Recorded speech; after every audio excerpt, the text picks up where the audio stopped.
Are you hot? Do you feel it? Do you feel how your skin is melting and you are craving something cold? Then you are in the right place, because today we need to talk about cold brew.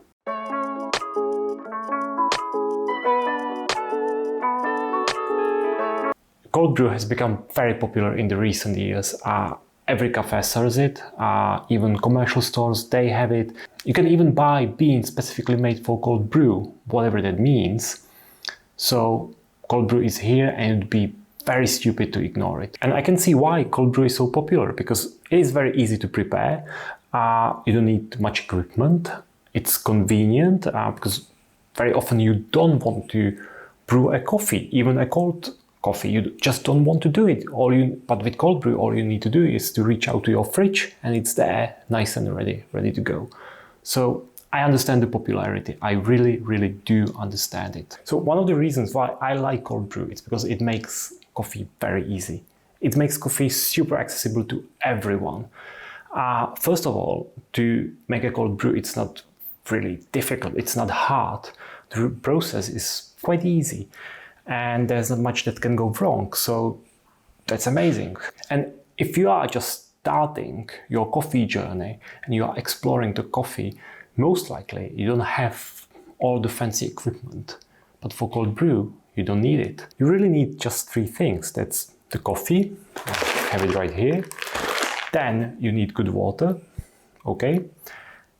And a jar or bowl, or any place where really you will put the coffee, like this hideous bowl. And all of that, you have it at home, you have it available, even if you are traveling, because I'm shooting this video while I'm in North Cyprus and I have the bowl here. It's not mine, it was here in this place, so it's very easy. And of course, if you have scales, that's great. And again, almost every kitchen has a scale, so it's super easy and you don't need much. You don't need anything fancy.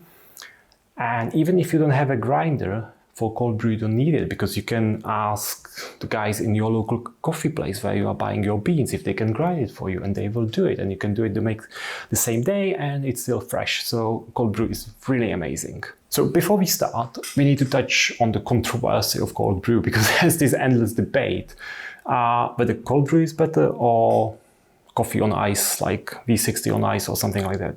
So let me know, what do you prefer? Are you a cold brew lover, or are you a cold brew hater and you always go with the V60?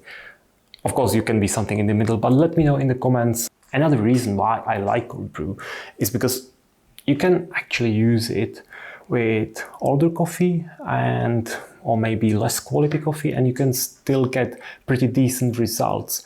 Although I would advocate for using good coffee for everything, even for cold brew.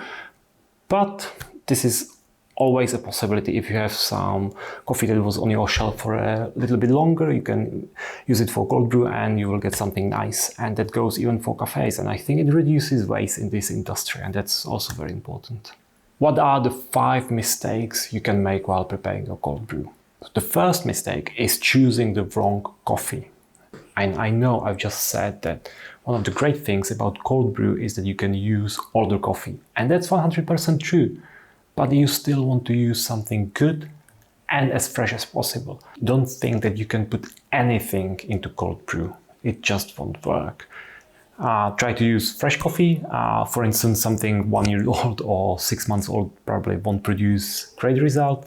And it goes without saying, you want to use specialty coffee because what you put into it, you get out of it. So if you put into a bad coffee, you'll get bad cold brew. So use good quality coffee, specialty coffee, and as fresh as possible.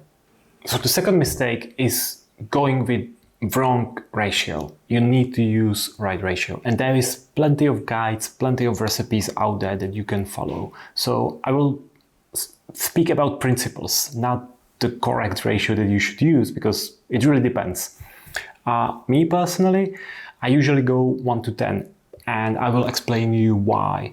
And I think it gives you the best results when it comes to strength of the cold brew. So basically, when we are speaking about ratios, you want to make sure that your cold brew is strong enough, that it tastes good, that it's not weak. Because, for instance, you can see a lot of ratios like 1:15, and I would be a bit worried about that because then it will be probably weak. Because when you are serving the cold brew, because it's summer, you are usually serving it with ice, so it will get a little bit diluted in the glass. That's why you want to make sure it is strong enough. And that's why, for instance, 1:10 goes really well. And when we speak about ratios, you need to think also about the roast, the type of the roast that you have. For instance, you can go 1:15 if you have a darker roast, if you have something very dark, because then the strength will probably be okay. But if you have a lighter roast, and let's be honest, most of the specialty coffee is lighter roast, then 1:10, it's probably better. So the principle is choose the ratio that suits to your taste, of course, but also think about the fact that it will probably get a little bit diluted in the glass with the ice. So you just need to make it strong enough. Because there's nothing worse than weak coffee, right? So the third mistake you want to avoid is going with the wrong grind size. So the grind size is another area that affects the taste and the experience that you will get from your cold brew. So in a lot of the guides and recipes that I've seen online, people are advising to choose something coarser, a coarser grind size, similar to French press or close to French press. But I would advise against that. Yes, cold brew is an immersion brew technique. It's an immersion extraction, just like French press, but it is a cold extraction. You are not using hot water, so it works a little bit differently. And therefore, you should go with a finer grind size. I usually choose medium fine grind size, very similar to V60. So, and you should do it too, because then the extraction will be much better and the result will be much tastier. I'm using Comandante hand grinder, and something between 21 to 24 clicks works really well. Of course, it depends on your experience, but really, you should think about going finer, not coarser. Stay closer to the filter grind size, not French press, not anything like that. The extraction will be much, much better. So it's basically as you would grind for V60. As simple as it is. And it has its advantages. You don't need to change the settings of your grinder. The fourth thing you want to avoid, it's probably the most difficult, and that's patience. You need to be patient.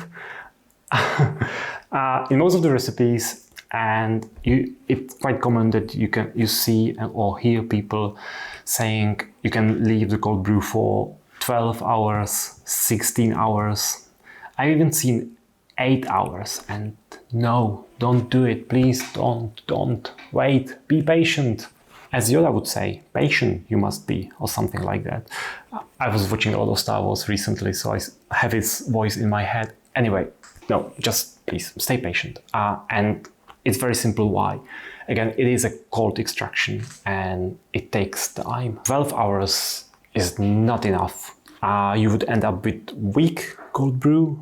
The taste would not be very well developed. The coffee would not be very well extracted.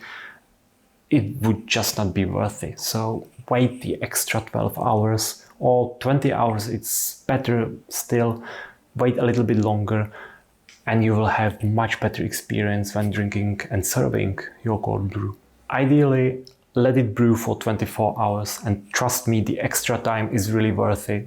It will be much better extracted and the taste would be much better. And you made it to the end. This is the fifth and the last point, and it's very simple. Don't put it into a fridge. It might be very tempting to put it into a fridge and have it ready when it's done, but the cold in the fridge, it slows down the extraction.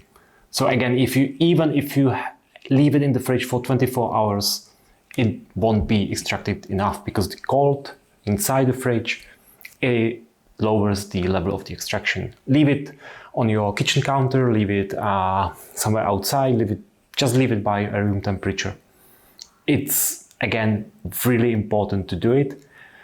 Stir it a couple of times while you are waiting. That would increase the level of extraction again, but just don't put it into a fridge. So again, be patient. You will cool it down later. So there's one bonus for people who watch the entire video, and that's that what I do when preparing a cold brew is that I still do the blooming. I do the bloom phase with hot water in a cold brew. Why do it? Probably because of the taste. I think it gives the coffee a little bit of extra kick. It helps to develop all the tastes in the coffee and get the unnecessary oxygen out. That's why I do the blooming with hot water again.